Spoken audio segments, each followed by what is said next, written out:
وَإِذْ قَالَ رَبُّكَ لِلْمَلَائِكَةِ إِنِّي جَاعِلٌ فِي الْأَرْضِ খলিফা।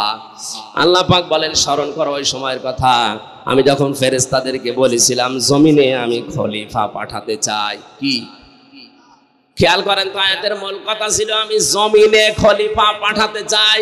কোথায়? আল্লাহ কিন্তু ফিল আরদি দিয়েছেন, ইন্নী জাইলুন ফিল আরদি। আল্লাহ যদি বলতেন ইন্নী জাইলুন ফিল খানকা খলিফা, আমি খানকায় খলিফা পাঠাবো। আজ যেমন বাংলাদেশে খানকায় খলিফা বেশি না কম? আল্লাহ তাআলা যদি বলতেন ইন্নী জাইলুন ফিল মাদারিসি খলিফা, মাদ্রাসায় আমি খলিফা পাঠাবো। ইন্নী জাইলুন ফিল মাসাজিদি খলিফা, মসজিদে খলিফা পাঠাবো। তাহলে মসজিদে কিছু সময় কাটিয়ে মাদ্রাসায় কয়েকটা ছাত্র পড়াশোনা করালে, শুধু ঘরের ভেতরে খানকায় বসে সুবহানাল্লাহ পড়লে, কিছু খলিফা তৈরি করলে দায়িত্ব শেষ হয়ে যেত। আল্লাহ পাক এই সমস্ত জায়গার নাম নিয়ে না দিয়ে নাম দিয়েছেন ফিল আরদি। কোন জায়গা বলেন বলেন?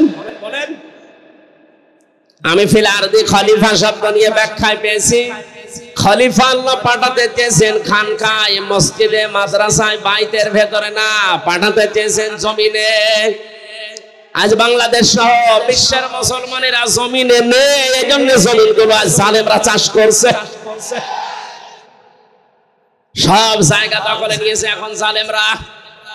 এই জুলুম থেকে মুক্তি পাওয়ার জন্য আমাদের জমিনে থাকা লাগবে না খানকায়? বলেন বলেন? জমিনে ফিরে আসেন। যারা জমিনে ছিল তাদের জামানায় শান্তি ছিল। হযরতে দাউদ আলাইহিস সালাম কোথায় ছিলেন? আসতে বলেন, ইয়া দাউদু ইন্না জাআলনাকা খলিফাতান ফিল আরদি। আল্লাহ পাক বলেন, হে দাউদ, আমি তোমাকে খলিফা বানিয়েছি খানকার। কোথায়? বলেন বলেন? কি করবা জমিনের খলিফা হয়ে? শুধু মরিদ বানাবা?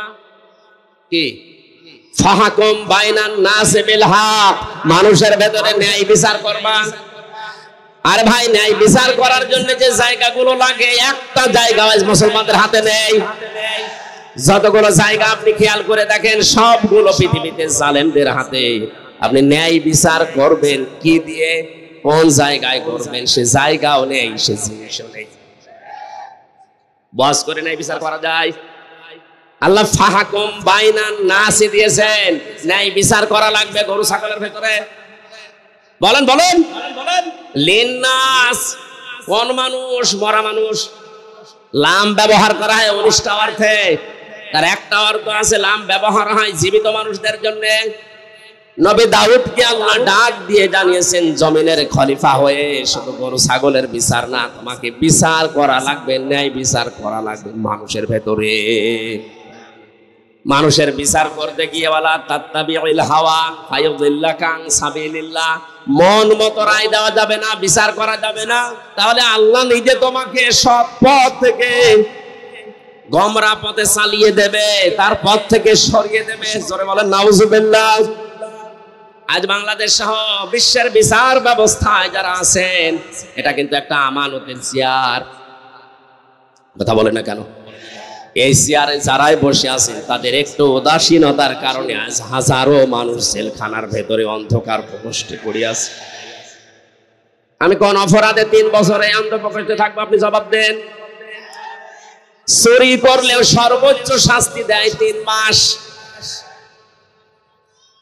3 মাস শাস্তি দেয় চুরি করলে। আমি কি চুরি করলাম আপনি আমার দেখান। কি ডাকাতি করেছি, আমি কি জেনাকার, আমি কি মানুষ হত্যাকারী, কি অপরাধী, আপনি 3 বছর আটকালেন, জবাব দিতে পারবেন? কতবার আপনার কাছে আমার মামলাটা গেছে? 1 বার 2 বার 3 বার না, প্রায় 32 থেকে 33 বার। প্রতিবার আপনি ফেরত দেন। একটা বারের জন্য চেয়ারে বসে আপনার বিবেক নাড়া দেয় না? এটা আমানতের চেয়ার। এখানে বসলে আল্লাহর নির্দেশ ফাহকুম বাইনান নাস বিল হক, ন্যায় বিচার করা লাগবে। ওয়ালা তাত্তাবিউল হাওয়া, মন মতো কোনো রায় দেওয়া যাবে না, বিচারও করা যাবে না। এই জন্য যারাই দায়িত্বে আছি আমরা পৃথিবীতে, তারা যদি মন মতো বিচার করি, আমার মনে হয় ওই কাজ না করে নফসের ধোকায় না পড়ে রিকশা চালানো ভালো।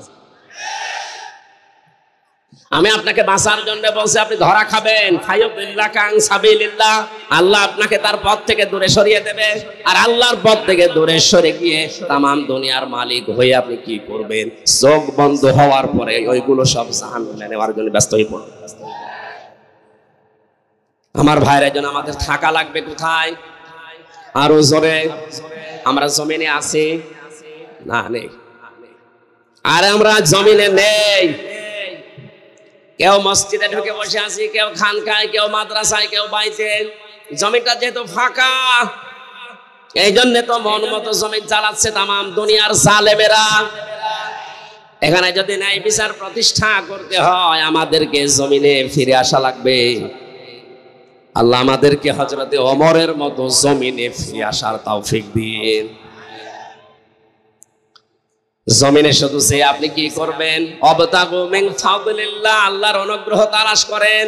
এই পৃথিবীতে আল্লাহর যত অনুগ্রহ আছে, দয়া আছে, সবচাইতে বড় দয়া হচ্ছে হালাল রুজি। এই জন্য হালাল রুজির কথার আগে আল্লাহ ওয়াসকুরুল্লাহ কাসীরা দিয়েছেন। হালাল রুজি কামাই করতে গিয়ে যেন আমাকে ভুলে যেও না, ওখানে আমি আল্লাহকে স্মরণ করবা।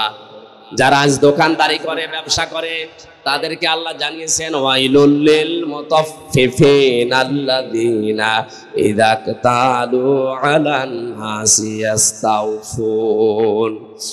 ধ্বংস হয়ে যাক ওই দোকানদারগুলো যারা ওজনে কম বেশি করে, নেওয়ার সময় বেশি নেয়, দেওয়ার সময় কম দেয়। এটা শুধুমাত্র যারা দোকানদারি করে, ব্যবসা করে, এদের জন্যই না, তামাম পৃথিবীর সবার জন্য এই আয়াত। কথা বলে না কেন? যারা শিক্ষকতা করে, প্রাইমারি থেকে বিশ্ববিদ্যালয় পর্যন্ত যারা শিক্ষক, এরা ক্লাসে যেগুলো শিক্ষা দেওয়ার কথা অধিকাংশ হক আদায় করে না। এই জন্য কোচিং করা লাগে, এই জন্য প্রাইভেট পড়া লাগে। সরকার আপনার কাছ থেকে 8 ঘন্টা কিনে নিয়েছে। এই 8টা ঘন্টা যদি আপনি সঠিকভাবে যা পেয়েছিলেন ওইভাবেই দিতেন। বিশ্ববিদ্যালয়ের শিক্ষক হওয়ার জন্য কত যোগ্যতা অর্জন করা লাগে, কত কিছু, কত জায়গা থেকে নেওয়া লাগে। এত কিছু নিয়ে আপনি ডক্টর হয়েছেন, অথচ দেওয়ার সময় ছাত্রদেরকে এই ক্লাসে দিতে চায় না, বলে আলাদা করে প্রাইভেট পড়া লাগবে, কোচিং করা লাগবে, উনি অন্য জায়গায় যে ক্লাস নেবে। জোরে বলেন নাউজুবিল্লাহ। আল্লাহর কসম, কোরআনে কারীম আমার সামনে, আপনি ধরা খাবেন স্যার। কারণ আপনি নেওয়ার সময় কত বেশি নিয়েছেন আমি জানি। আমার ভার্সিটির যারা স্যার ছিল অধিকাংশ তো মিশরের, সৌদি আরবের। ডক্টর জিয়াদ, এত বেশি তার জ্ঞান ছিল। ডক্টর লোকমান, আমার মনে হয় সারাটা জীবন যদি লোকমান স্যার কথা বলে, আমার সারা জীবনে শুনতে মনে যাবে। এত জ্ঞান আল্লাহ তাকে দিয়েছেন। আমি শুধু লোকমান স্যারকে না, লোকমান স্যার অনেক ভালো, অনেকগুলো স্যারকে অন্যান্য বিভাগের কথা বলছি। শুধু বিশ্ববিদ্যালয় না, কলেজে আছে সিস্টেম, মাদ্রাসায় আছে সিস্টেম, প্রাইমারি আছে সিস্টেম। এরা নেওয়ার সময় অনেক কিছু আমরা নিতে থাকি, কিন্তু দেওয়ার সময় ঠিক মতো দিতে চাই না। এই যে যেখানে বসে আছি, এই চেয়ার, এই মেম্বার, এই মঞ্চটা, এখানে বসার আগে অনেক কিছু আমি কিন্তু নিয়ে এসেছি, পেয়েছি, দেওয়ার সময় ডেলিভারি দিতে পারছি না। এবার আসতে বলছে, ও মনে করছে হুজুরও ধরা খাবো। আমি তো ধরা খাবো, কারণ 1 ঘন্টা কথা বলতে হলে কমপক্ষে 50 ঘন্টা আয়াতের উপরে পড়া লাগে। আমি যত তথ্য পেয়েছি, এই যে প্রায় 10 পৃষ্ঠায় একাধারে লিখেছি, এখানে এতগুলো কথা বলার আগেই আল্লাহর ওলিরা এসে বলছে হুজুর, এক হুজুরে আমি খেজুর হয়ে গেছি। সুতরাং নেওয়ার সময় আমিও কম নেইনি, বিভিন্ন জায়গা থেকে অনেক কিছু নিয়েছি, দেওয়ার সময় আমিও ডেলিভারি দিতে পারছি না। আল্লাহ, তুমি এই মঞ্চের হক আদায় করার তৌফিক আমাদের দান করো। কর্মজীবনে যে আল্লাহকে বেশি স্মরণ করো, মানে ওজনে কম বেশি করবেন না, খাদ্যে ভেজাল দেবেন না। অনেক মানুষ আছে সুবহানাল্লাহ, আলহামদুলিল্লাহ, নামাজ রোজা, এমনকি এ মানুষ তাহাজ্জুদ পড়ে, কিন্তু বাস্তবে প্র্যাকটিক্যাল লাইফে ওর কর্মজীবনে ও হালাল থাকতে পারছে না। আমার অনার্সের সার্টিফিকেট তুলতে গিয়েছিলাম বিশ্ববিদ্যালয়ে, মাস্টার্সের আনতে গেলাম, যিনি দায়িত্বে আছেন বললাম স্যার একটু সই করে দিলেই হয়ে যায়। আমারে বলছে হামজা তাড়াতাড়ি করো। স্যার আমি তাড়াতাড়ি করছি। কিছুক্ষণ পরে বললাম স্যার আমি গাড়ি ধরবো, একটু তাড়াতাড়ি দিলে ভালো হতো। তুমিও তাড়াতাড়ি করো, আমি জোহরের নামাজের জামাত ধরবো। আমি তো কিছু প্রথমে বুঝতে পারি না, ডাক দিয়ে বললাম স্যার আপনি কি ইশারা দেন, আমি তো তাড়াতাড়ি করছি। স্যার এবার মুখ ফুটে বলে ফেলছে হামজা 2000 টাকা বের করো। বললাম ও আপনি নামাজে যাবে, জোহরের নামাজে জামাত ধরবে, আপনার এইটা আসল জামাত। সরকার আপনার কাছ থেকে 8 ঘন্টা কিনে নিয়েছে, দায়িত্ব দিয়েছে কি এই 8 ঘন্টার ভেতরে ছেলে মেয়েরা আসবে, সই করে সিল মেরে আপনি কাগজটা দিয়ে দেবেন, এইটাই আপনার নামাজ। কথা বলেন না কেন? অথচ উনি নামাজ মনে করেছে ওই 5-7 মিনিট 10 মিনিট যেটা জামাতে নামাজ পড়বে ওইটাকে, আর এইটাকে উনি দুনিয়ার কাজ মনে করছে। এই জন্য আল্লাহ কর্মজীবনের আগে ওয়াজকুরুল্লাহ কাসীরা দিয়েছেন, যে কর্মজীবনে গিয়েছেন আমাকে ভুলে যেও না, ওখানেও আমার আলোচনা আছে, স্মরণ আছে, জিকির আছে, ওইটা তোমার কর্মজীবনের দায়িত্ব। জোরে বলেন সুবহানাল্লাহ। জীবন যদি সফল করতে চান অবশ্যই আপনাকে এই 2টা কাজ করা লাগবে। এই জন্য মসজিদে মানুষ যখন প্রবেশ করে ডান পা দিয়েই বলে আল্লাহুম্মা ইন্নী আসআলুকা মিন ফাদলিকা, হে আল্লাহ আমি তোমার কাছে তোমার অনুগ্রহ চাই, দয়া চাই। বের হওয়ার সময় আল্লাহকে বলে আল্লাহুম্মা আফতাহ লি আবওয়াবা রাহমাতিকা, হে আল্লাহ তোমার কাছে আমি এসেছি, তোমার এই ঘরে রহমতের দরজা যা আছে সব কিছু খুলে দাও। এজন্য আল্লাহর দয়ার রহমত পেতে হলে মসজিদমুখী হওয়া লাগবে, আর আল্লাহর ফজল অনুগ্রহ পেতে হলে জমিনমুখী হওয়া লাগবে। কথার অর্থ আমি বোঝাতে পেরেছি? রহমত পাওয়ার জন্য মসজিদ, রহমতের জন্য আরো জোরে বলেন। এজন্য অশান্তি লাগলে আপনি মসজিদমুখী হবেন। 2 রাকাত নামাজ আদায় করে আপনি আল্লাহকে আপনার মুখের কথা, মনের কথা, দুঃখের কথা বলেন, এটা রহমত পাওয়ার জায়গা। আর যদি কেউ অনুগ্রহ ফজল পেতে চায় অবশ্যই তার এই জমিনে আসা লাগবে। জমিনে এসে আমরা যেহেতু মুসলিম, 96% মুসলমানের দেশে আমরা আমাদের মালিককে আমরা ভুলে যাব না, কাজ করে খাবো। যে যেই কাজ করে খাবে সেই জায়গায় সে আমার আল্লাহর বন্ধু। আল কাসিবু হাবিবুল্লাহ, যারা কাজ করে খায় এরা সরাসরি আল্লাহর বন্ধু। কেউ ডিসি যে সেও কাজ করে খাচ্ছে, শুধু ডিসি হলে সে আল্লাহর বন্ধু হবে না। আল কাসিবু এটা ব্যাপক অর্থবোধক শব্দ। যে কোনো কাজ যারা করে, রাস্তা যদি ঝাড়ু দেয় এটাও কাজ। এটা কি বলেন বলেন? পৃথিবীর কোনো কাজ ছোট না, কাজ ছোট না। টয়লেট যারা পরিষ্কার করে এটাও কাজ। এটা যদি সঠিকভাবে দায়িত্ব পালন করে ও আল্লাহর বন্ধু। এজন্য কাজকে ছোট মনে করা, ঘৃণা করা, কাজকে ছেড়ে দেওয়া যায় নেই। যে কোনো কাজ করেন কিন্তু কাজটা হওয়া লাগবে ভালো। কি আল্লাযী খালাকাল মাউতা ওয়াল হায়াতা লিয়াবলুয়াকুম আইয়ুকুম আহসানু আমালা। আল্লাহ পাক বলেন মানুষের মাউত আর হায়াত সৃষ্টি করে দুনিয়ায় পাঠালাম কেন জানো? আমি পরীক্ষা করতে চাই তোমাদের ভেতরে কে ভালো কাজ করতে পারে। কি কাজ? আপনি এজন্য যে কাজই করবেন কাজটা যেন আপনার ওই আয়াতে ভালো হয়। যারা টাইলস মিস্ত্রি আছেন, যারা মোজাইক মিস্ত্রি আছেন, যে কোনো কাজ আপনি ছোট মনে করবেন না, ওইটাই আপনার জীবনে অনেক বড় কাজ। কিন্তু যতটুকু পারেন সর্বোচ্চ ভালোটা দেওয়ার চেষ্টা করবেন। লাকাদ খালাকনাল ইনসানা ফি কাবাদ, আমি মানুষকে কষ্টের পরে কষ্ট সহ্য করার জন্যই বানিয়েছি। এজন্য আমাদের কষ্ট করা লাগবে। যে যেখানে আমরা আছি ওই জায়গায় কষ্ট স্বীকার করে হলেও কাজটা সুন্দর করে দুনিয়ার মানুষকে উপহার দেওয়া লাগবে। ইয়া আইয়ুহাল ইনসানু কাদহাং ফামুলাকি, হে মানুষেরা তোমার রবের কাছে যদি পৌঁছাতে চাও তাহলেও তোমাকে কঠোর পরিশ্রমের মাধ্যমে পৌঁছানো লাগবে। এই জন্য পৃথিবীর কোনো কাজ যেহেতু ছোট না, যে কাজে আছেন আপনি নিজেকে ছোট মনে করবেন না। মনে করছেন আমি তো দোকানদারি করে, আর একজন ডিসি আছে, একজন এমপি, ওর অনেক বড় না। কাজ তো কাজই। প্রত্যেক কাজ যদি কেউ সঠিকভাবে পালন করতে পারে, সে আর সাধারণ মানুষ থাকে না, সে সঙ্গে সঙ্গে আল্লাহর বন্ধু হয়ে যায়। আল্লাহর যদি কেউ বন্ধু হয়, আল্লাহু ওয়ালিয়ুল্লাযীনা আমানু ইখরিজুহুম মিনাজ যুলুমাতি ইলান নূর। ঈমান যারা আনে আমি আল্লাহ তাদের বন্ধু হয়ে যায়। আমার দায়িত্ব হয়ে যায় তাদেরকে অন্ধকারের রাস্তাগুলো থেকে আলোর দিকে, ইসলামের দিকে, জান্নাতের দিকে বের করে নিয়ে আসা। জোরে বলেন সুবহানাল্লাহ। আল্লাহ আমাদের জীবন সফল করার জন্য যে পদ্ধতিগুলো দিলেন, এখন থেকে জীবনে যতদিন হায়াত আছে নামাজের সময় আসলেই নামাজ, নামাজ শেষ আর বসে থাকবো না। নামাজের পরে যাব কোথায়? কাজে। কোথায়?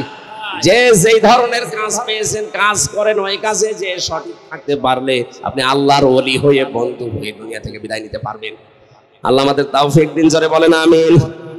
কোরআনে যত আয়াত আমি পড়েছি, সূরা বাকারার 121 নম্বর আয়াতটা আমার কাছে, সূরা শুরার 42 নম্বর আয়াতটা আমার কাছে, সূরা ইব্রাহিমের 42 নম্বর আয়াতটা আমার কাছে বেশি আশ্চর্য মনে হয়েছে। কোরআনের আশ্চর্যকারিতা যে শেষ হবে না। আল্লাহ রাব্বুল আলামিন বলেন, শুধু আশ্চর্য আমার কাছে মনে হয়নি, এটা ভয়ঙ্কর মনে হয়েছে। বিশেষ করে বাংলাদেশের দিকে এখন তাকিয়ে বলছি, আল্লাযীনা আতাইনাহুমুল কিতাবা ইয়াতলুনাহু হাক্কা তিলাওয়াতি উলাইকা ইউমিনুনা বিহি ওয়া মান ইয়াকফুর বিহি ফাউলাইকা হুমুল খাসিরুন।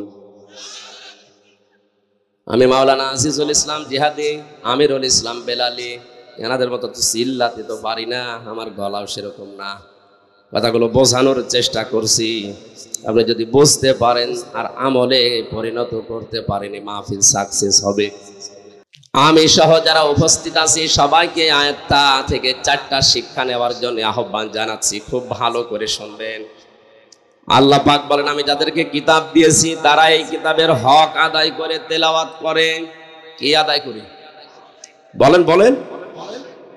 হাক্কা তিলাওয়াতি এ শব্দের ব্যাখ্যায় মুফাসসিরিন ইকরাম যারা তাফসীর করেন তারা লিখেছেন। আলেম যারা আছে, সম্মানিত ব্যক্তিবর্গ যারা আছে, সবাইকে নিয়ে আমি আয়াতটার দিকে প্রবেশ করছি। একটু তাকান। আল্লাহ যাদের কিতাব দিয়েছেন তারা এর হক আদায় করে তেলাওয়াত করে। উলাইকা ইউমিনুনা বিহি, এই মানুষগুলো, আল্লাহ যেন তার কুদরতের আঙ্গুল এভাবে দিয়ে ইঙ্গিত করছে, এই মানুষগুলো সিরাজগঞ্জের সলঙ্গা থানায় এই মাহফিলে যে মানুষগুলো বসে আছে, এই মানুষগুলোই উলাইকা ইউমিনুনা বিহি, এই মানুষগুলোই আমার কোরআনকে বিশ্বাস করে, যারা এই হক আদায় করে কোরআন তেলাওয়াত করে। হক আদায় করার জন্য শর্ত 4টা। কয়টা? বলেন বলেন। এর পরবর্তী শব্দটা কিন্তু আরো কঠিন। আমাই ইয়াকফুর বিহি ফাউলাইকা হুমুল খাসিরুন। এই 4টা হক যারা আদায় করে না, 4টা শর্ত যারা মানে না, এই মানুষগুলো আমার কোরআন বিশ্বাসও করে না, এরা ক্ষতিগ্রস্ত। জোরে বলেন নাউজুবিল্লাহ। কথা যেহেতু আমার আল্লাহর মুখের কথা, এটা ভয়ঙ্কর, খুব ভালো করে মিলান। আপনি মনে করছেন আমার বাবা মুসলমান ছিল, দাদাও ছিল, আমিও আছি, আমি কোরআন পড়ি, বিশ্বাসও করি না। আপনি বিশ্বাস করেন কিনা আল্লাহর এই আয়াতের দিকে আপনি এবার মিলাবেন। হক আদায় করার শর্ত কয়টা? আরো জোরে। জোর হলো না।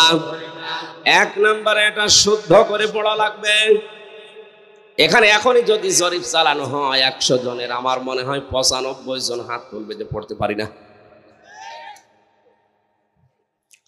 কোরআনে কারীম পৃথিবীর একমাত্র কিতাব যেটা পড়লে বুঝে পড়েন আর না বুঝে পড়েন, যদি শুদ্ধ হয় অবশ্যই অবশ্যই 10টা নাকি হবে, আর যদি অশুদ্ধ হয় পড়া তো দূরের কথা, সওয়াব নেই, আরো গুনাহ হবে আপনার।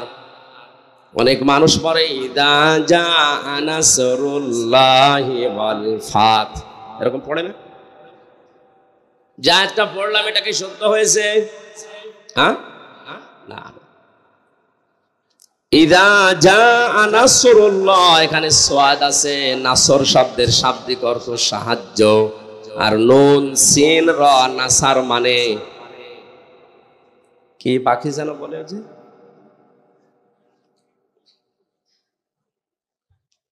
শকুন, শকুন। আল্লাহ পাক বলেন যখন আসবে আল্লাহর সাহায্য তখন আপনি বিজয় দেখতে পাবেন। অথচ সোয়াদ বাদ দিয়ে সিন দিয়ে যদি কেউ উচ্চারণ করে পড়ে তাহলে অর্থ হবে যখন আসবে শকুন, আল্লাহর শকুন, তখন আপনি বিজয় পাবেন। পুরা আকাশ পাতাল পাল্টিয়ে যাচ্ছে, এই জন্য শব্দগুলো শুদ্ধ করে পড়া দরকার।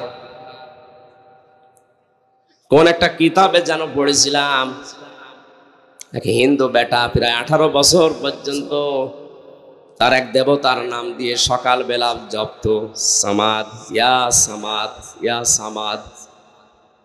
18 বছর পরে তার মুখটা একদিন গোল হয়ে যেন বেরিয়ে গেছে ইয়া সমাদ। আল্লাহ রাব্বুল আলামিন ডাক দিয়ে বলে, বান্দা আমাকে ডাকো কেন?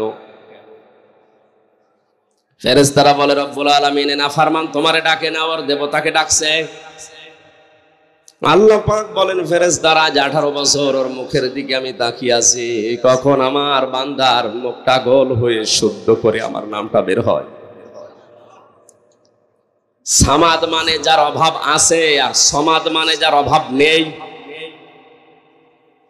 সুতরাং কোরআনে কারিমের যদি হক আদায় করে শর্ত মেনে পড়তে হয়। 1 নম্বরে আমাদেরকে বিশ্বাসী যদি বলে দাবি করা লাগে যে আমি কোরআন বিশ্বাস করি, অবশ্যই অবশ্যই শুদ্ধ করে পড়া লাগবে। এই বিষয়টা মেনে নিতে দলমত নির্বিশেষে আমরা রাজি আছি, আলহামদুলিল্লাহ। এখন থেকে শুরু করে মরণের আগ পর্যন্ত যদি আপনি চেষ্টা চালান তাহলে আপনি তালবে ইলম, তালবে ইলম শুধু ওই 5 বছর 7 বছর 10 বছরের বাচ্চারাই না, 80-90 বছরের মুরব্বিও, বুড়া মানুষও তালবে ইলম হবে যদি এখনই কোরআন শিক্ষার জন্য লেগে পড়ে। সুসংবাদ জানাচ্ছি, আল্লাহর নবী জানিয়েছেন কেউ যদি তালবে ইলম হয়ে মারা যেতে পারে আর ওই লোকটার জীবনে যদি হক বলে বাদ মানুষের হক নষ্ট করার গুনাহ না থাকে, মহান আল্লাহ তালবে ইলমের ইজ্জত মাফ করে দেবেন। এজন্য তালবে ইলম হওয়ার দরকার আমাদের আছে না নেই? তালেবে ইলম যখন বাড়ি থেকে কোরআনে কারীম শিক্ষা করার জন্য বের হয়, ওরে এত সম্মান বাড়িয়েছেন নবীজি। আল্লাহর নবী বলেন, আল্লাহ তার নূরের ফেরেশতা দিয়ে ওর পায়ের নিচে পর বিছিয়ে দেন। এটা পরীক্ষিত হয়েছে। ইমাম গাজালি রহমতুল্লাহ আলাইহি বলেন, কোরআনে কারীম শিক্ষা করার জন্য বাড়ি থেকে বের হয়ে যত সামনে যেতে যায় তত পেছনে চলে যায়। যেই কয়েকদিন ক্লাসে গেলাম প্রতিদিন এভাবে দেরি হয়ে যায়। শিক্ষক উস্তাদ মাওলানা যিনি আছেন আমাকে বারবার গরম দিতে থাকে, দেরি হয়ে যায় কেন, দেরি হয়ে যায় কেন? ওনাকে খুলে বললাম, উস্তাদ বাড়ি থেকে যখন কোরআন আমি বুকের ভেতরে নিয়ে বের হই দেখি আমার সামনে সুন্দর সুন্দর কিছু পাখি পর বিছিয়ে দিচ্ছে।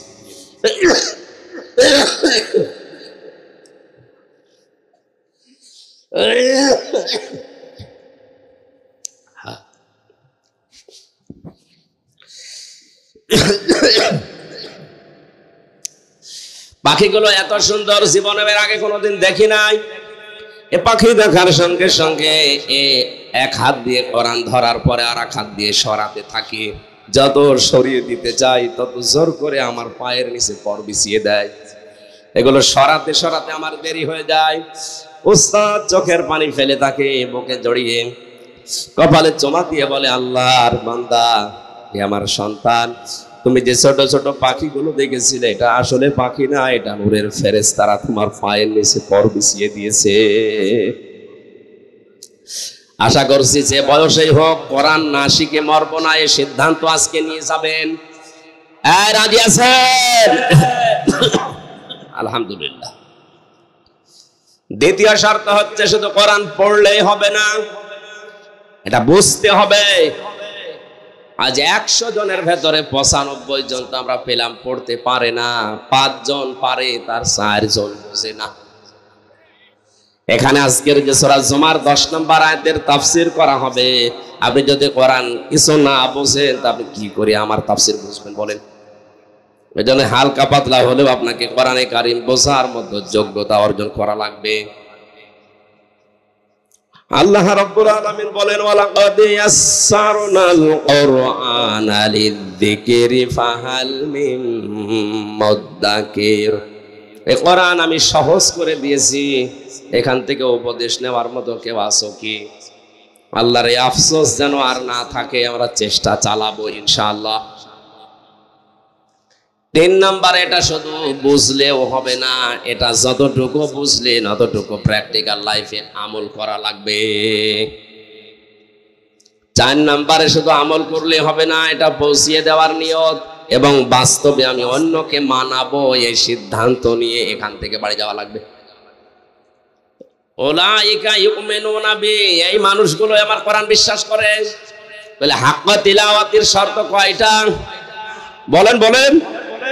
আল্লাহর ভাষায় কোরআন যারা বিশ্বাস করে, এবার নিজের সাথে আপনি মিলিয়ে বাড়ি যাবেন, শুধু তাফসীর শুনতে আসা না। 1 নম্বরে আপনাকে পড়া জানা লাগবে শুদ্ধ করে। 2 নম্বরে এটা বোঝার চেষ্টা চালানো লাগবে, বুঝতে হবে। 3 নম্বরে যতটুকু জ্ঞান অর্জন হবে আজকের তেলাওয়াতকৃত আয়াত থেকে, এটা এখন থেকে মেনে নেওয়ার সিদ্ধান্ত নিয়ে বাড়ি যাওয়া লাগবে। 4 নাম্বার, শুধু আমি মানবো না, এটা আমি মানাবো এই সিদ্ধান্ত নেওয়া লাগবে। বাংলাদেশ সহ বিশ্বে কোরআনে কারীম যারা পড়ে, যারা বোঝে, যারা নিজের ব্যক্তিগত জীবনে আমল করে, তাদের সেরকম সমস্যা হয়েছে আমি পাইনি। এই 4 নাম্বার যেটা, যে আমি শুধু কোরআন শুদ্ধ করে পড়বো না, শুধু বুঝবো না, শুধু নিজে মানবো না, এটা আমি মানুষকে মানাবো। এই কথা যারাই বলে, যারাই এই কাজ করে, তাদের জীবনে ঝামেলা নেমে আসে। এ কথা বলার কারণে আব্বাস মাদানী আজ 32 বছর জেলে, আলজেরিয়ার কারাগারে। এ কথা বলার কারণে হাজারো আলেম আজ বাংলাদেশের জেলখানায়। হ্যাঁ, যারা জেলখানায় এখনো আছে, এরাও যতদিন কোরআন পড়েছে, বুঝেছে, নিজেরা আমল করেছে, কোনো ঝামেলায় পড়েনি। তারাও বলছিল, কিন্তু যখনই বলেছে আমি একা না, এ কোরআন আমি 18 কোটি মানুষকে মানাবো, তখনই তারা তো কোরআনের আয়াত বোঝার পরে হক আদায় করার জন্য এ রাস্তায় নেমেছিল। এই হককে বাধা দেওয়ার কারণে আপনি নিজে জালেম হয়ে গেলেন। এই 4টা শর্ত মেনে যারা কোরআন পড়ে না, এই মানুষগুলো আমার কোরআন বিশ্বাসও করে না, এরা ক্ষতিগ্রস্ত। কে বলছে? এই আয়াতটা নিয়ে আজ ভাগ করলে দেখা যায় বাংলাদেশে অনেক মানুষ মুখে যেটা উচ্চারণ করছে, কোরআন বিশ্বাস করে না, এরা আল্লাহর ভাষায় ক্ষতিগ্রস্ত। জোরে বলেন নাউজুবিল্লাহ। এর যে আশ্চর্যকারিতা আছে, কোনোদিন তো শেষ হবে না, এ কোনোদিন পুরাতন আপনার কাছে মনে হবে না। যত পড়বেন আপনার হৃদয় যত পরিষ্কার থাকবে, কোরআন তত নতুন লাগবে আপনার কাছে। জোরে বলেন আল্লাহু আকবার। আল্লাহর নবী বলেন, ফিহি মাসাবিহিল হুদা, হুদা এটা হেদায়েতের মশাল, ও মানারিল হিকমা বিজ্ঞানের মিনার। এই কোরআন সম্পর্কে নবীজি যে তথ্যগুলো দিয়েছেন, আমরা এখন সবগুলো অক্ষরে অক্ষরে পাচ্ছি। এই কোরআন শোনার জন্য যারা এই রাতের বেলা বসে গভীর মনোযোগ দিয়ে শুনছি, সকলে বলছি আলহামদুলিল্লাহ। দরুদ আর সালাম পড়ছে আমাদের নবী মুহাম্মদুর রাসূলুল্লাহ সাল্লাল্লাহু আলাইহি ওয়াসাল্লামের প্রতি। আল্লাহর ঘোষণা দেওয়া আদর্শ নেতা এই পৃথিবীতে মাত্র একজন। কয়জন? এটা রাজনীতির দিকে, সমাজনীতির দিকে, আন্তর্জাতিক দিকে, ওই দিকে না নিয়ে আপনি নিজের সাথে কোরআনের আয়াতটা মিলাবেন। আল্লাহর ঘোষণা দেওয়া নেতা, আদর্শ মানুষ শুধুমাত্র কয়জন? এই বলেন বলেন। নামাজ পড়া যেরকম ফরজ, রোজা রাখা যেরকম ফরজ, স্ত্রীকে পর্দায় রাখা যেরকম ফরজ, এ পৃথিবীতে আদর্শ নেতা হিসাবে বিশ্বনবীকে মেনে নেওয়া ওইরকম ফরজ। কারণ আল্লাহর ঘোষণা দেওয়া নেতা কয়জন? কোরআনের দিল বলা হয় যেটাকে, সেখানে আল্লাহ ঘোষণা দিয়েছেন ইয়াসিন ওয়াল কুরআনিল হাকীম। আল্লাহ পাক বলেন ইয়া হরফে নিদা, ইয়া মানে হে, সিন মানে সাজ্জেদ। তাফসিরে কাবীর আল্লামা ফখরুদ্দিন রাজি রহমতুল্লাহ আলাইহি বিশাল তাফসিরে সিন শব্দের 5টা অর্থ তিনি দিয়েছেন। সিন মানে সাজ্জেদুল আলামিন, সিন মানে সাজ্জেদুল বাশার, সিন মানে সাজ্জেদুল কাউনাইন, সিন মানে সাজ্জেদুল আম্বিয়া, সিন মানে সাজ্জেদুল মুরসালিন। করে বলেন সুবহানাল্লাহ। তিনি শুধুমাত্র আমাদের এই সিরাজগঞ্জের নেতাই না, তিনি এই বাংলাদেশ নামক এই দেশটার নেতা না, তামাম পৃথিবীতে, তামাম পৃথিবী শুধু না, যত জগৎ আল্লাহ বানিয়েছেন সাজ্জেদুল আলামিন, আলম না, যত জগৎ আল্লাহ বানিয়েছেন ইয়াতানাজ্জালুল আমরু বাইনাহুন্না, ওই সমস্ত জায়গায় আল্লাহর বিধিবিধান নাজিল হচ্ছে। ওখানে যারা আছে তাদের জন্য একমাত্র আদর্শ বিশ্বনবী। দ্বিতীয় নম্বরে সাজ্জেদুল বাশার। বাশার মানে মানুষ, মানুষ পদবাচ্য যারা বিবেচিত মানুষ হিসাবে কেউ যদি নিজেকে দাবি করে যে আমি মানুষ, অবশ্যই তার জন্য আদর্শ নেতা হওয়া লাগবে বিশ্বনবী।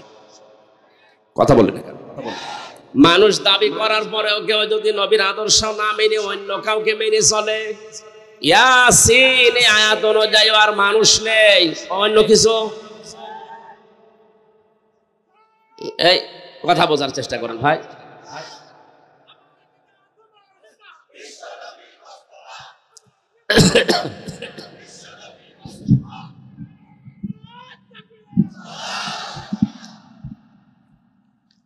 আমি আব্দুল্লাহ ইবনে ওবায়ের জীবনী পড়েছিলাম। ওর পুরা জীবনে কোন ফরজ নফল বাদ গিয়েছে মুসলমান দাবি যেদিন করেছিল ওই দিন থেকে মরণ পর্যন্ত আমি পাইনি। শুধু একটা জিনিস ওর ভেতরে ছিল না, ও তলে তলে আবু জেহেলকে নেতা মানত। ও মারা যাওয়ার পরে বিশ্বনবী মুহাম্মদুর রাসূলুল্লাহ নিজে জানাজা পড়ানোর জন্যও যাচ্ছিলেন, আল্লাহ আয়াত নাযিল করে তাকে নিষেধ করেছিলেন। আমার মনে হয় সূরা তাওবার 80 নম্বর আয়াতটা পড়ার পরে এখন যদি কোরআন নাযিল হওয়ার সিস্টেম থাকতো, বাংলাদেশে অনেক মুনাফিক ধরা পড়ে যেত। আর নামাজ, রোজা, হজ, যাকাত, পাগড়ি, টুপি, পর্দা, ব্যবসা সব ঠিক আছে, আদর্শ মানতে গিয়ে এমন মানুষকে মানে যার চরিত্র শয়তানের চাইতে খারাপ। আব্দুল্লাহ ইবনে ওবায়ের জন্য ৭০ মাররাতান পর্যন্ত আল্লাহ বলেছিলেন, হে নবী আপনি এই লোকটার জন্য জানাজা পড়া, দোয়া করার ৭০ বারও যদি ক্ষমা চান আমি ক্ষমা করব না। তাফসিরে খাজিনে মুফাসসির দিয়েছেন না, এটা তাফসিরে ফি জিলালিল কোরআনে আছে।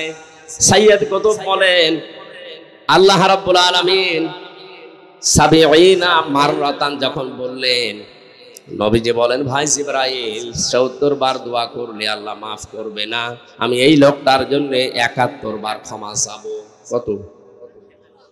নবীজি মনে মনে সিদ্ধান্ত নিয়ে ৭১ বার, ৭০ বার তো হয়ে গেছে, হয় না, ৭১ বারে তিনি হাত তুলে মোনাজাত করবেন। হঠাৎ করে আল্লাহ আয়াতের পরবর্তী অংশটুকু নাযিল করে দিলেন, ফালা ইয়াগফিরাল্লাহু লাহুম।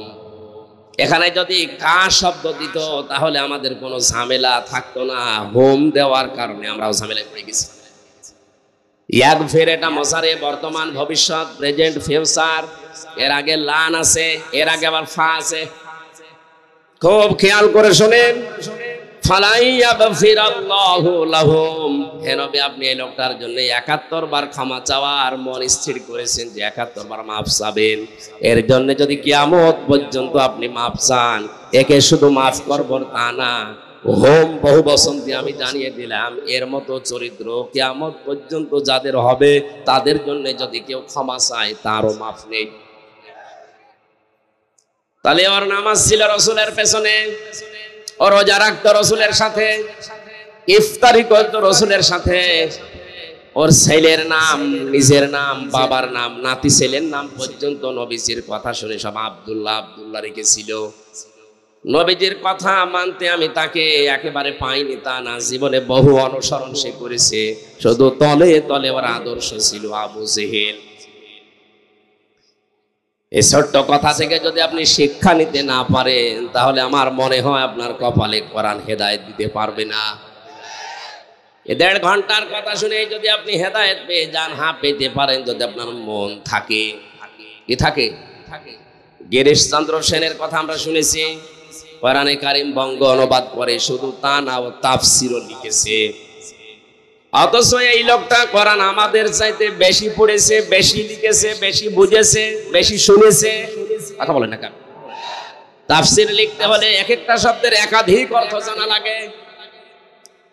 এখানে যত বড় আলেম বসা আছে, কেউ বুকে হাত দিয়ে কথা বলার ক্ষমতা নেই যে কোরআনের পুরা প্রতিটি শব্দের অর্থ আমার জানা আছে। না, হয়তো জানা থাকলেও ভুলে গেছে। আমিও পুরাটা পড়েছিলাম, কিন্তু এখন আমার আর মনে নেই। এখন আবার দেখা লাগে, স্টাডি করা লাগে। অথচ হিন্দু বেটা পুরা কোরআন শরীফ পড়ায় ছিল, প্রতিটি শব্দের অর্থ জানা ছিল। কি পড়া পড়েছে বলেন, কি বোঝা বুঝেছে, কি আয়ত্ত ছিল কোরআনের উপরে, তার কি সময় দিয়েছে সারাটা জীবনে। অথচ লোকটা মারা যাওয়ার পরে গোসল দিয়েছে। কথা বলেন না কেন? জানাজা হয়েছে, কবরে দিয়েছে, কোথায় দিয়েছে? উড়িয়ে ফেলছে। মাথায় কি আপনার মগজ নেই? একটা বারের জন্য চিন্তা আসে না এই লোকটা আমার চাইতে কোরআনের পেছনে শ্রম সময় কম দেয়নি, অনেক বেশি দিয়েছে। ও বুঝেছেও বেশি, পড়েছেও বেশি, লিখেছেও বেশি, কিন্তু কোরআন তাকে হেদায়েত দিতে পারেনি, কারণ ওর মন ছিল না। কোরআন থেকে হেদায়েত নেওয়ার মন ওর ছিল না। আল্লাহ জোর করে আপনাকে হেদায়েত দিয়ে জান্নাতে দেবে, অত দায় আল্লাহর পড়েনি।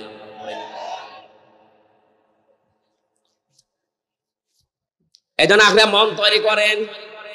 সারাটা জীবন না, আপনি যদি 10 মিনিটও মন দিয়ে কোরআন শুনে সিদ্ধান্ত নিতে পারেন, কোরআনের যে কোনো শব্দ আপনাকে হেদায়েতের পথ বলে দিতে পারে, সে ক্ষমতা কোরআনের আছে।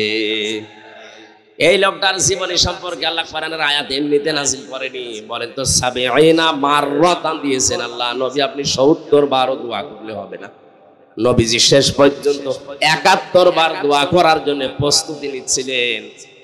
সাইয়্যিদ কুতুব বলেন, শেষ পর্যন্ত আল্লাহ ফালাই ইয়াগফিরাল্লাহু লাহুম দিয়ে জানালেন, নবী 70 বার না, 71 বার না, এর জন্য কিয়ামত পর্যন্ত দোয়া করলেও কবুল হবে না। শুধু এ না, ও হোম দিয়ে জানিয়ে দিলাম, এর মতো চরিত্র দুনিয়ায় যাদেরই হবে তাদের জন্যও দোয়া করলে কাজ হবে না।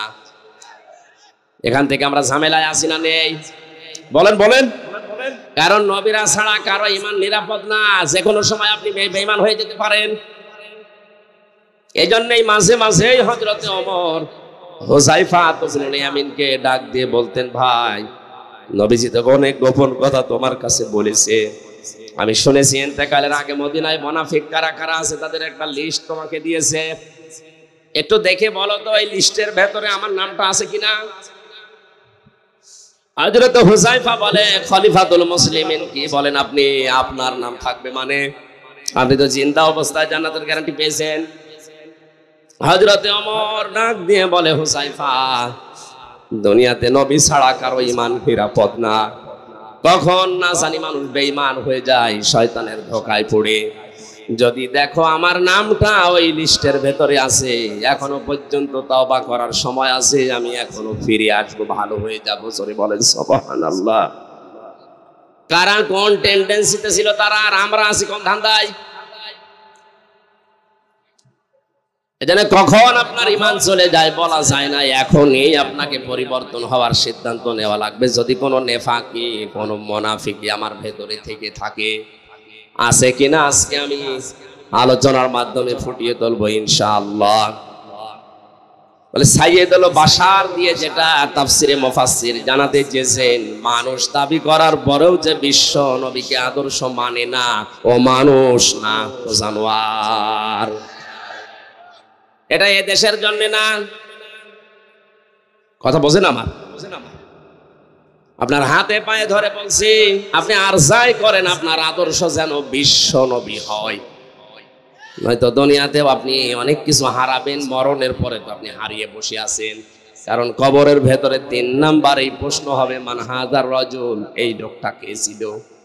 তার আদর্শ যদি দুনিয়ায় আপনি না মেনে চলেন, মরণের পরে দেখে বলবেন লা আদরি, আমি এর চিনি না, আমি জানি না। জোরে বলেন নাউজুবিল্লাহ।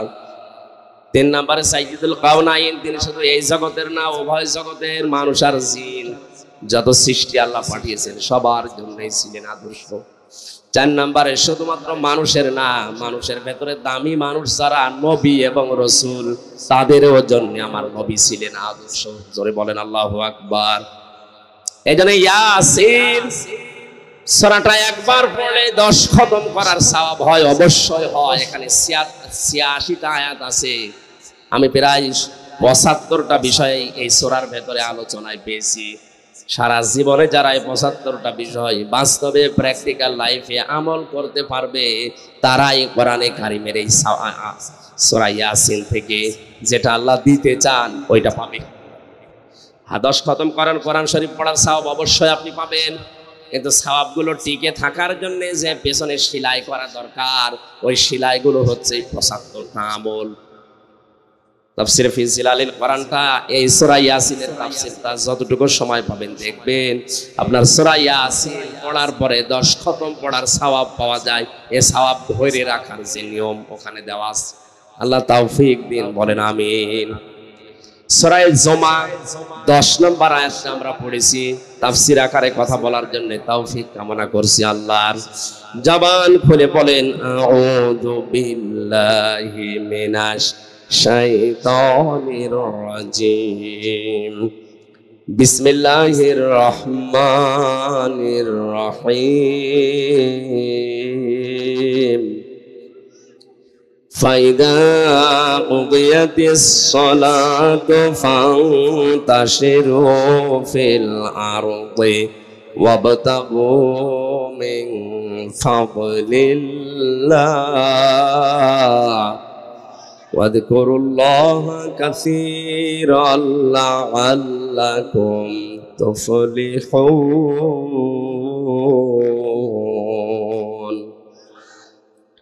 আল্লাহ পাক বলেন, যখন নামাজ শেষ হয়ে যাবে, জমিনে ছড়িয়ে পড়ো, ছিটিয়ে পড়ো, আল্লাহর অনুগ্রহ তালাশ করো। ওয়াজকুরুল্লাহা কাসীরা, বাস্তবে কর্মজীবনে আল্লাহর অনুগ্রহ তালাশ করতে গিয়ে আল্লাহকে ভুলে যেও না, স্মরণ করো তাও বেশি পরিমাণে। ওয়াজকুরুল্লাহা কালিলান, আল্লাহ দেননি যে অল্প কিছু সময় স্মরণ করলেই হবে। কাসির না দেবার কাসির আছে। আল্লাহ নামাজের আগে কিন্তু ওয়াজকুরুল্লাহ দেননি যে নামাজ পড়তে যাওয়ার আগে আল্লাহকে স্মরণ করো, এই আয়াতে কথা নেই। কর্মজীবনে, প্র্যাকটিক্যাল লাইফে, বাস্তব জীবনে গিয়ে আল্লাহকে স্মরণ করো, তা অল্প স্বল্প নয়, বেশি পরিমাণে। এই 2টা আদেশ যদি আমার বান্দারা মেনে নিতে পারে, লাআল্লাকুম তুফলিহুন, আমি আল্লাহ পাক বলে দিলাম, আশা করা যায় তারা সফল হবে। জোরে বলেন সুবহানাল্লাহ। আয়াতের কথা কয়টা? 2টা। বলেন বলেন। 1 নম্বরে নামাজ। 1 নম্বরে কি? সুতরাং নামাজের সময় যখন হয়ে যাবে, প্রথমে যেহেতু কুদিয়াতিস সালাত আছে, দুনিয়ায় যত গুরুত্বপূর্ণ কাজ থাক না কেন, সব কাজ আমরা মুসলিম, আমাদের জন্য বাতিল। আগে নামাজ। এই কথা বলে না কেন? এই জন্য আজকের আলোচনার বিষয় বললাম, নামাজের সময় নামাজ, কাজের সময় কাজ। অন্যান্য জাতির কথা আমরা বাদ দিলাম। 96% মুসলমান যেহেতু আমরা এদেশে আছি, নামাজের সময় যখনই হয়ে যাবে, যত বড় গুরুত্বপূর্ণ সময় থাক, ফরজ নামাজ আমরা বাদ দেব না। রাজি আছেন আপনারা? কারণ কোন মানুষ যদি নামাজ বাদ দিয়ে দেয়, আল্লাহ তার দায়িত্ব ছেড়ে দেয়। মহান আল্লাহ যদি কারো দায়িত্ব ছেড়ে দেয়, ওই লোকটা 1 সেকেন্ডও নিরাপত্তা নিয়ে বেঁচে থাকা সম্ভব না। এই যে শরীরের ভেতরে যে রক্তগুলো প্রবাহিত হচ্ছে, এই সমস্ত কোষের ভেতরে 5 প্রকার ক্যান্সার বিজ্ঞান এখন বলছে হতে পারে। আল্লাহ না করুক, আল্লাহ পাক যদি কারো দায়িত্ব ছেড়ে দেয় আর ওর যদি এক প্রকার ক্যান্সার রক্তে ধরা পড়ে, 14 বংশ বিক্রি করে একটা ঔষধের পয়সা হবে না। তামিলনাড়ুতে আমি 1 মাস 23 দিন ছিলাম। আমার এই ছোট্ট মেয়েটাকে নিয়ে যখন ছিলাম, দেখি একটা লোক বাড়ি সিলেটে ডাক দিয়ে বলছে, ভাই আজকে আমার রিপোর্ট দিয়েছে ডাক্তার, আমার ক্যান্সার ধরা পড়েছে রক্তে, দোয়া করেন আমি যেন ঈমান নিয়ে মরতে পারি। কি হয়েছিল? প্রথমে বলে পায়ের নিচে আমার একটা ফুসকুড়ি দেখা দিয়েছিল, মনে করলাম এমনি এমনি ভালো হয়ে যাবে। কিছুদিন পরে দেখি না, অবস্থা খারাপের দিকে।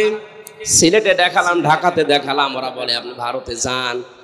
আসলাম এখানে, আজ 13 মাস আমি এখানে আছি, লক্ষ লক্ষ টাকা আমার খরচ হয়ে গেছে।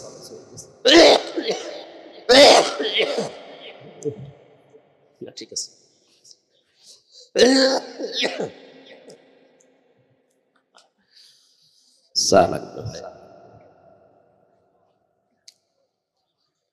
আজকে ডাক্তার রিপোর্ট দিয়েছে রক্তের ভেতরে মানুষের 5 প্রকারের ক্যান্সার হয়, তার ভেতরে আমার নাকি 1 প্রকার হয়েছে। আমার মুসলমান ভাইরা, এই জন্য আল্লাহ যদি কারো দায়িত্ব ছেড়ে দেয়, ওর দায়িত্ব নেওয়ার মতো দুনিয়া আসমানে আর কেউ নেই।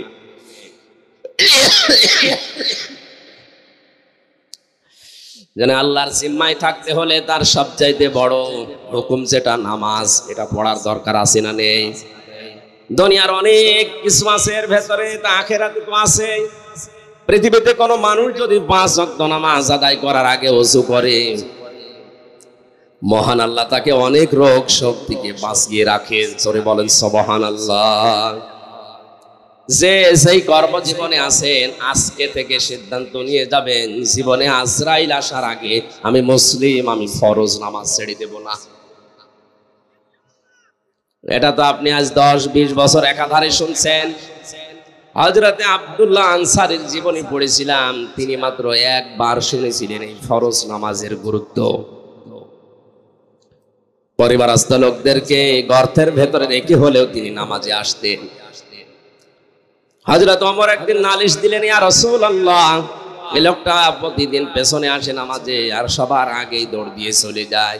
আপনি মুনাফিকদের যে আচরণ বলেছিলেন, মুনাফিকদের জন্য বাজার ভালো লাগে বেশি, মসজিদ ওদের কাছে খারাপ লাগে, পেছনে আর চলে যায় সবার আগে। আপনি এবার বলেন লোকটা কি? নবীজি বলেন, আন্দাজে মন্তব্য করা ঠিক নয়, চলো দেখি তার বাড়িতে গিয়ে। কয়েকজন সাহাবীকে নিয়ে নবীজি তার বাড়িতে গেলেন, ডাক দিলেন, আব্দুল্লাহ বাড়িতে আসো। আসসালামু আলাইকুম ইয়া আসসালামু আলাইকুম ইয়া আহলাল বাইত।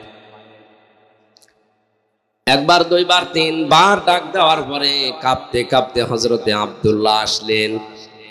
নবীজি বলেন, দেখো আমি নবী যদি কারো উপর অসন্তুষ্ট হয়ে যায়, মহান আল্লাহ তার জীবনের সব আমল বাতিল করে দেয়। আমি কি তোমাকে 3 বার ডাক দেওয়ার পরে আসলে কেন প্রথম ডাকে সাড়া দিলে না? হযরত ওমর তোমার নামে কয়েকটা কথা বলেছে, জবাব চাই। হযরত আব্দুল্লাহ বলে, ইয়া রাসূলুল্লাহ, জবাব আমি দেব। আপনি যখন প্রথম আমাকে ডাক দিয়েছিলেন, আমি আপনার মুখে শুনেছিলাম যে মানুষ নিজে শুধু বাঁচলে হবে না, পরিবারকেও বাঁচাতে হবে। আমার স্বামী স্ত্রীর নামাজ পড়ার মতো কাপড় পোশাক শুধুমাত্র একটা, বাকি যে কাপড় আছে ওগুলো দিয়ে অন্তত নামাজ আদায় করার মতো কাপড় না। আমি নামাজ পড়তে গিয়ে যদি আপনার পেছনে নামাজ পড়ার পরও বসে সময় নষ্ট করি, আমার স্ত্রী বাড়িতে যাকে আমারে বাঁচানো লাগবে তার তো নামাজ কাজা হয়ে যাবে। এজন্য আমি দৌড় দিয়ে বাড়িতে চলে আসি। বড় পোশাক পরে শরীয়তে যেভাবে থাকা যায় ওইভাবে আমি সামনে যেতে পারি না, এজন্য ঘরের ভেতরে একটা গর্ত আমি করে রেখেছি। ছোট পোশাক পরে আমি ওই জায়গায় নেমে যাই। স্ত্রী এই বড় পোশাকটা পরে নামাজ আদায় করে ওই পোশাকটা আমারে দিলে ওইটা নিয়ে আমি বাইরে আসি। আল্লাহর নবী তার কথাগুলো শুনছিলেন আর কাঁদছিলেন। হঠাৎ তাকিয়ে দেখলেন উঠানের উপরে একটা বাচ্চাকে শিকল দিয়ে বাঁধা। নবীজি বলেন, ওরে জড়ি দিয়ে শিকল দিয়ে বেঁধে রেখেছো। সাহাবী বলে, হে নবী, আমি আপনার মুখে শুনেছি লা ইয়াদখুলুল জান্নাতা জাসাদুন গুযিয়া বিল হারাম। ওই শরীর জান্নাতে যাচ্ছে না, যাবেও না, যার শরীরটা হারাম দিয়ে লালিত পালিত হয়। আমি যে পোশাকটা পরে বাইরে কর্মজীবনে যাই, আমার এই সন্তানটা ছোট মানুষ, আমার স্ত্রী তো ঘর থেকে ওভাবে বারবার বের হতে পারে না। ওই যে একটা খেজুর গাছ দেখছেন, ওইটা বাঁকা হয়ে ইহুদির বাগানের খেজুর গাছ আমার উঠানের উপরে এসেছে। ওখান থেকে বাঁকা খেজুর যখন পড়ে, আমার এই ছোট ছেলেটা না বুঝে হয়তো দু একটা কুড়িয়ে খেয়ে ফেলতে পারে। আমি মুসলিম দাবি করি, আমি আপনার উম্মত। আমার সন্তান যদি মানুষের জিনিস না বলে খায়, এটা চুরির ভেতরে গণ্য। চুরির যে সংজ্ঞা আছে, কারো জিনিস না বলে নেওয়া, না বলে খাওয়া, এর নাম চুরি। এর নাম কি? আমি মুসলমান, আমার এর নামে কলঙ্ক হয়ে যাবে। এই জন্য যতক্ষণ আমি কর্মজীবনে বাইরে থাকি, ছেলেটাকে বেঁধে রাখতে আমার কষ্ট হয়, এরপরও আমার ছেলেটারে আমি বেঁধে রাখি। আমার এই ঘটনা বলা উদ্দেশ্য নয়, এই হাদিসটা আমি এই জন্য বলছি, এই মানুষগুলোর দিকে তাকান। আল্লাহর ফরজ বিধানের কথা মাত্র তারা জীবনে একবার শুনেছিল, কত গুরুত্ব দিয়েছে।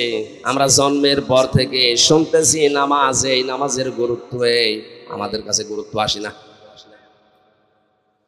আউয়ালু মা ইউহাসাবু বিহিল আবদু ইয়াউমাল কিয়ামাতিস সালাহ।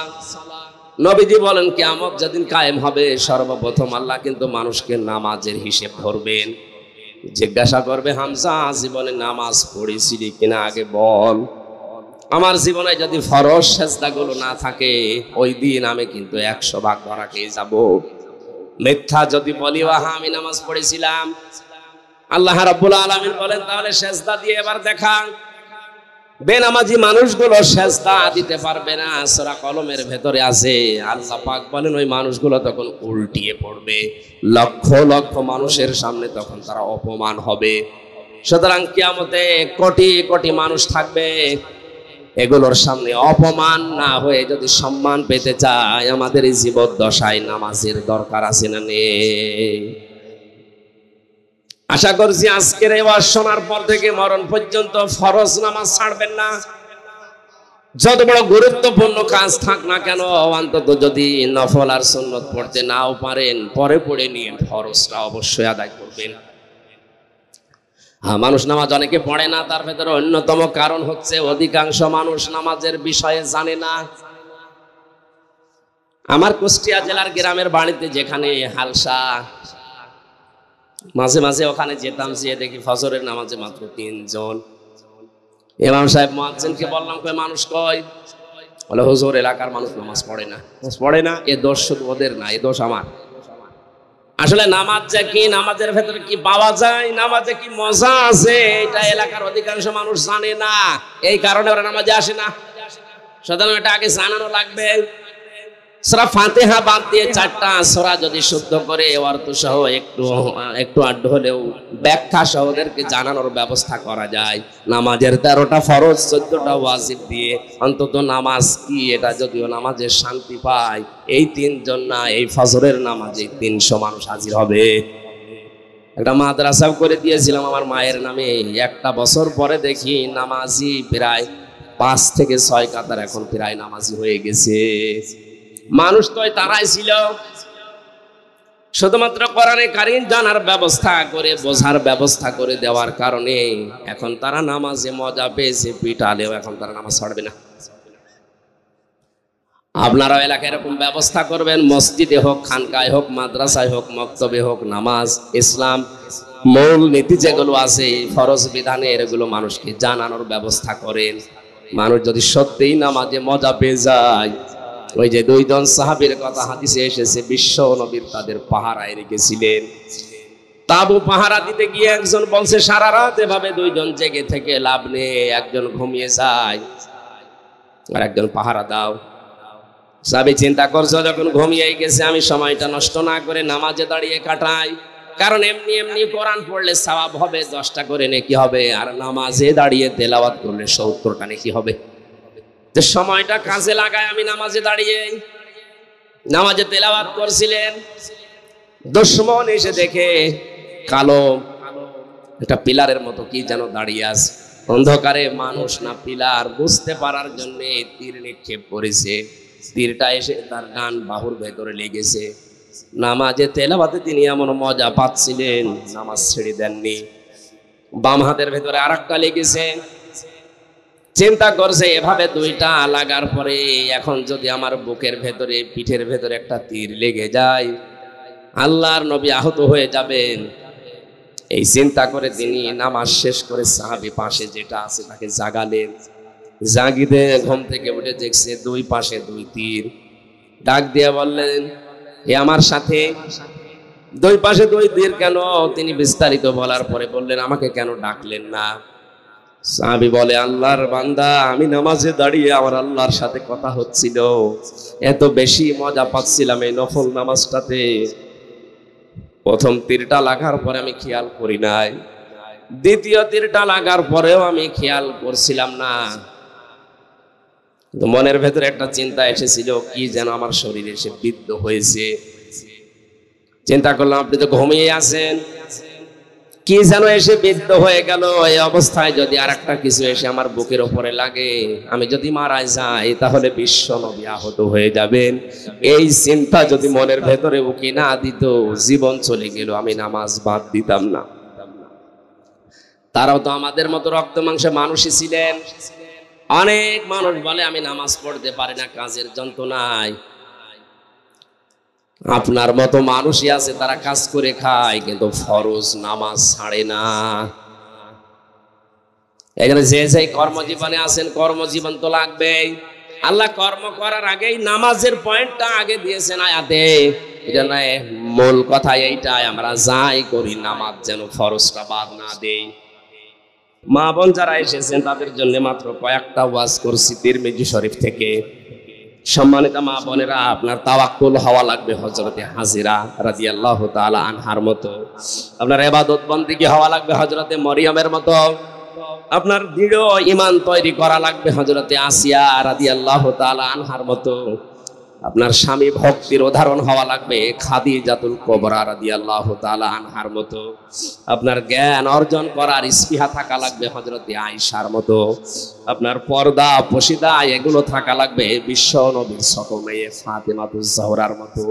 আল্লাহ এই 6টা নারীকে নারীদের জন্য আদর্শ বানিয়ে দিয়েছেন। সিরাজগঞ্জ সহ বিশ্বের মা বোনদেরকে এই 6টা নারীকে আদর্শ হিসাবে মেনে চলার তৌফিক দিন, আমিন। আমার শরীরের দিকে এবং কণ্ঠের দিকে কাশি যেভাবে হচ্ছে, আমি আর কথা বলতে পারছি না। সামনে শরীর সুস্থ হোক, ভালো হোক, পরিবেশ আসলে কথা বলবো। এখন মুসাফির, মজলুম এবং অসুস্থ, এই 3টা বিষয় সামনে রেখে আমরা একটা মোনাজাত করছি। আল্লাহুম্মা আমিন। এই মোনাজাতটা বসে করেন ভাই। রব্বানা যালামনা আনফুসানা ওয়া ইল্লাম তাগফির লানা ওয়া তারহামনা লানাকুনান্না মিনাল খাসিরিন। রব্বুল আলামিন, সারাটা জীবন অপরাধ করে জীবনটা নষ্ট করে ফেলেছি। হাত উঠায় কথা বলবো ভয় করে, লজ্জা করে। জীবনের অপরাধের দিকে তাকালে তোমার জান্নাতের আশা করা যায় না। আমাদের জীবনের অপরাধের দিকে তাকালে হয়তো তোমার ক্ষমা করতে ইচ্ছেও করবে না। অপরাধের দিকে তাকিও না, তোমার রহমতের দিকে, তোমার অনুগ্রহের দিকে তাকিয়ে তুমি মাফ করে দাও।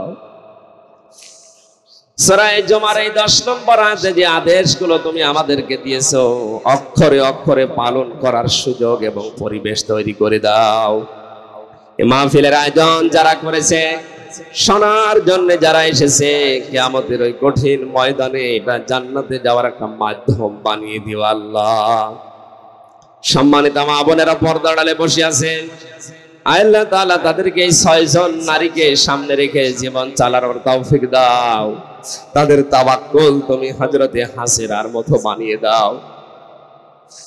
রব্বুল আলামিন তাদের স্বামী ভক্তির যে নিদর্শন, এটা খাদিজাতুল কুবরার মতো তৈরি করে দাও। তারা যেন স্বামীকে সম্মান করতে পারে সেই তৌফিক মা বোনদের দান করো। তাদের পর্দা পশিদাকে হযরতে ফাতেমার মতো বানিয়ে দাও।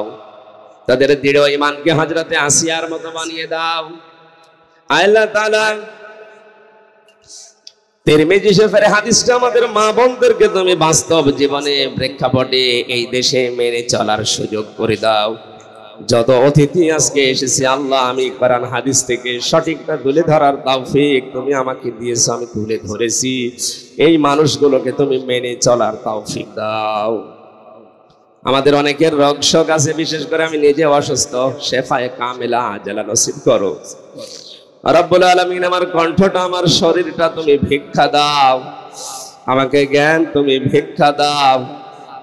সহজ সরল ভাষায় অল্প সময়ের ভেতরে কোরআনের কথাগুলো তোমার বান্দা বান্দীদের বোঝাতে পারি, ওই তৌফিক আমারে দান করো আল্লাহ। মানুষেরা মনে করে নামের আগে মাওলানা মুফতি আছে, জন্য আমরা আলেম। আলেম হওয়া যেভাবে দরকার ওইভাবে আমাদেরকে কবুল করো। যে দায়িত্ব তুমি দিয়েছো, এই মেম্বারের, এই মঞ্চের হক আদায় করার তৌফিক দাও। না জানি আবার কিয়ামতে তোমার দরবারে আমরা ধরা পড়ে যাই কিনা। আল্লাহ তাআলা আমার মা বাবা সহ যত মানুষ আমরা হাত তুলেছি মা বাবার জন্য, মেহেরবানি করে ক্ষমা করে দাও। যে বাড়িতে এসে বসেছিলাম ওই বাড়ির উপরে তোমার রহমত নাজিল করো। প্রশাসনের ভাইরা যারা এসেছেন, নিজেদের বাবা মা আত্মীয় স্বজন স্ত্রী পুত্র সন্তান গুলো নিজ নিজ এলাকায় রেখে যারা দেশ এবং জাতির দায়িত্ব পালন করে, আল্লাহ তুমি তাদেরকে দেখে রাখো। তাদের বাড়ি ঘর আত্মীয় স্বজন মা বাবাকে তোমার কুদরতের নজর দিয়ে তুমি আটকাও। বারাকাল্লাহু লানা ওয়া লাকুম ফিল কোরআনিল আযীম। যখনই মরণ আসবে যেন পড়তে পারি লা ইলাহা ইল্লাল্লাহু মুহাম্মাদুর রাসূলুল্লাহ। আসসালামু আলাইকুম।